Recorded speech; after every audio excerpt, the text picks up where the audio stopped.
Room কি available আছে? এখানকার সবচেয়ে বেস্ট রুমটা আমাদেরকে দিবে। কি ভাই, কি দেখছেন এভাবে? এর আগে কি এত সুন্দর মেয়ে কখনো দেখেন নাই? না না, তেমন কিছু না। অ্যাকচুয়ালি ওনাকে দেখে মনে হয়েছিল যে আমার সাথে হয়তো ওনার আগেও কখনো দেখা হয়েছে। That's it. দেখে থাকতে পারেন, কিন্তু কারো বয়ফ্রেন্ড সাথে থাকলে এভাবে দেখতে নেই। হতে পারে বয়ফ্রেন্ডের রাগও উঠতে পারে। জি স্যার, আই এম সরি। কিন্তু আপনার গার্লফ্রেন্ড কিন্তু কম সুন্দর না। কি? আমি গার্লফ্রেন্ড? না না স্যার, ও আমার গার্লফ্রেন্ড না। আমরা জাস্ট একসাথে কাজ করি। কি, গার্লফ্রেন্ড না? তো দুইজনে সিঙ্গেল হলে তো কোনো প্রবলেম নাই, তাই না? অ্যাকচুয়ালি স্যার, ও সিঙ্গেল, কিন্তু আমি সিঙ্গেল ছিলাম না। সিঙ্গেল ছিলাম না মানে? মানে হচ্ছে আমার গার্লফ্রেন্ড অন্য কারোর সাথে ডেট করতেছিল, আমাকে চিট করতেছিল। তারপর? তারপর আর কি স্যার, ব্রেকআপ হয়ে যাবে। হয়তো আমার থেকে বেটার অপশন পেয়ে গেছে, বেশি টাকাওয়ালা মানুষ পেয়ে গেছে। এই জন্য এখন আর আমাকে কোনো প্রয়োজন নেই, ব্রেকআপ হয়ে যাবে। ঠিক বলছেন। আজকালকার মেয়ের না ভরসা নেই, যে কেউ যখন তখন আপনাকে ধোকা দিতে পারে। তাই আপনাকে আমি একটা অ্যাডভাইস দিচ্ছি, জীবনে টাকা কামান, তাহলে কেউ দেখবেন আপনাকে ছেড়ে যেতে পারবে না।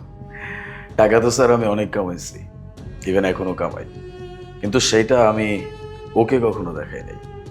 তার মানে কি? মানেটা খুব সহজ স্যার। আমি আমার গার্লফ্রেন্ডকে সবসময় বলছি যে আমি একটা হোটেলের রিসেপশনিস্ট, কিন্তু আমি এটা কখনোই বলি নাই যে এত বড় একটা হোটেলের মালিক আমি নিজেই। তার মানে আপনি ওনার টেস্ট নিচ্ছিলেন? জি, আমি টেস্ট নিচ্ছিলাম, আর সে খুব বাজেভাবে ফেলও করছে। দেখেন, আপনার সাথে যা হয়েছে আসলেই খারাপ হয়েছে, কিন্তু আপনাকে আমি একটা কথা বলবো। আপনার লাইফে এমন একটা মেয়ে আসবে যে শুধু আপনাকে ভালোবাসবে, আপনার টাকাকে না। ওয়েট করবো স্যার, সেই সময়টার জন্য ওয়েট করবো। বাই দ্য ওয়ে স্যার, আপনারা একসাথে কতদিন যাবত স্যার? আমাদের আমাদের তো 1 মাস হয়ে গেছে, কিন্তু আমি সিরিয়াস না। যেমন চলতেছে চলুক, তারপরে যে যার রাস্তায়। কিন্তু স্যার এমন কেন ব্যাপারটা? কারণ আমি একটা মেয়ের সাথে বেশি দিন থাকি না, আর ওর বয়ফ্রেন্ড বেশি টাকা কামায় না, যে জন্য ও আমার সাথে থাকে। আমি ওর সব স্বপ্ন পূরণ করি। ও যখন ট্রিপে যেতে চায় আমি নিয়ে যাই, যখন শপিং করা লাগবে আমাকে বলে, আমি শপিং করতেও নিয়ে যাই। আচ্ছা, আপনি বললেন আপনার গার্লফ্রেন্ড অন্য কারোর সাথে ডেট করছে। আচ্ছা, এটা বলেন তো, আপনার গার্লফ্রেন্ড উনি না তো? না না স্যার, এমন কিছু না। আমি তো ওনাকে আজকে ফার্স্ট টাইম দেখলাম। যাই হোক, বাদ দেন, আমাদের রুমের চাবিটা দেন। Give me your ID sir. Sure, take this.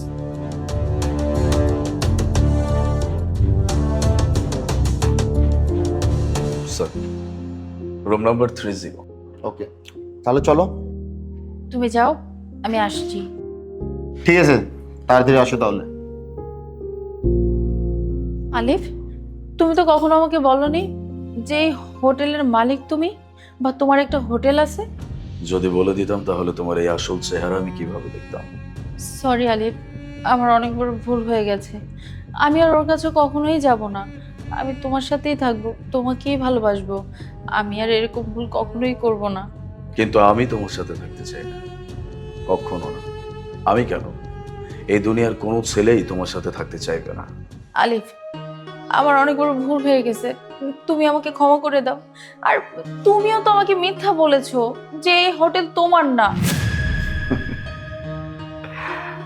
মিথ্যা? তুমি তোমার মিথ্যার সাথে আমার মিথ্যার কম্পেয়ার করতেছো? How funny. দেখো, আমার মিথ্যা যদি কখনো তোমার সামনে চলে আসতো তাহলে সেটা তোমার জীবন বদলায় দিত। আর তুমি তুমি যে মিথ্যাটা আমাকে বলছো সেটা দিয়ে তুমি আমাকে অনেক বড় হার্ট করছো।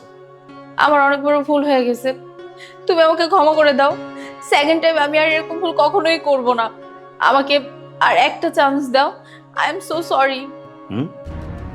চান্স? কিসের চান্স? আমি না বুঝি না তোমাদের মতো মানুষজন এতটা নির্লজ্জ কিভাবে হয়। তুমি তোমার টাইম পাস করার মতো একটা বয়ফ্রেন্ডের জন্য নিজের পার্মানেন্ট বয়ফ্রেন্ড তাকে হারায় ফেলছো, তাকে তুমি ছেড়ে দিতে রাজি হইছো। আর এখন আবার যখন জানতে পারছো যে আমার কাছে টাকা পয়সার কোনো অভাব নাই, এত বড় একটা হোটেলের মালিক আমি, অমনি তুমি আমার কাছে আসতে চাচ্ছ। চলে যাও, যখন তুমি ওই মানুষটাকে হারাবা না, তখন বুঝতে পারবা জীবনে তুমি নিজের কত বড় একটা ক্ষতি করে ফেলছো। আরেকটা কথা, এখনো পর্যন্ত আমি তাকে কিচ্ছু বলিনি। যদি এবার সেই ছেলেটা এখান পর্যন্ত এসে যায়, তাহলে কিন্তু আমাকে আর কেউ আটকাইতে পারবে না। সমস্ত সত্যি কথা কিন্তু আমি বলে দিব। যাও যাও আলিফ, so sorry, I am sorry, please. যাও।